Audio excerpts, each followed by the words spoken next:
Sinamahan ko nga ang tita ko dito sa SM sa Lucena dahil bibilhan namin ng laptop ang aking pinsan na nag-aaral ng teacher kasi nasa 4th year na siya at kailangan na nila ng pandemo. So dahil sa wala namang mga mayaman sa mga kamag-anak namin, so naisipan namin na kumuha sa home credit at tulungan ng aking tita at ang pinsan ko. Yan, napaaga na kami at ito, nagbubukas pa lang ang SM. Yan. At dahil nga sa napaaga kami, ang layo ng binyahin namin, maaga pa lang, umalis na kami sa bahay. At ito na nga, naghahanap kami ng CR. At ihing-ihi na, puputok na yung pantog. Ayan, bago kami pumunta or maghanap ng, ng laptop, ay naghanap muna kami. Unang-una namin ang hinanap ay ang CR. Hindi kami pumunta muna sa tawag nito, kainan, kasi nga busog pa kami, kumain kami ng lugaw ng tita ko. Yan, sagot ng tita ko yung pamasahe kasi nga ang lola nyo ay walang pera. Yan.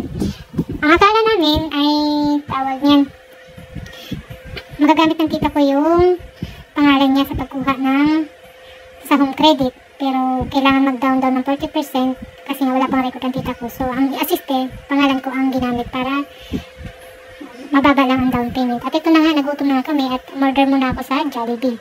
Yan. Isa sa pinaka-proud ko sa pamilyang to, sa tita ko, kasi dahil kahit sa hirap ng buhay sa bundok, o namin talaga, mahirap talaga kami, ay nagpursige sila mapaaral yung pinsan ko.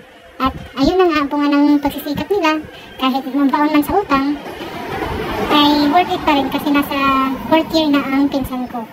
Yan, o diba, hindi hadlang kahirapan para makapag-aral. Yan, kaya kahit paano, kahit wala man akong pera, ay ito, servisyo ang may tutulong ko sa pamilya ng tita ko. Yan. Ang tagal ko mag-order kasi nga nag-ano ang tita ko na mag-take out daw kami para sa mama ko at saka sa anak niya, pasalubong ng Jollibee. Yan, tinulungan ko tita ko kung paano gumamit sa kiosk sa Jollibee. Yan, ito na nga.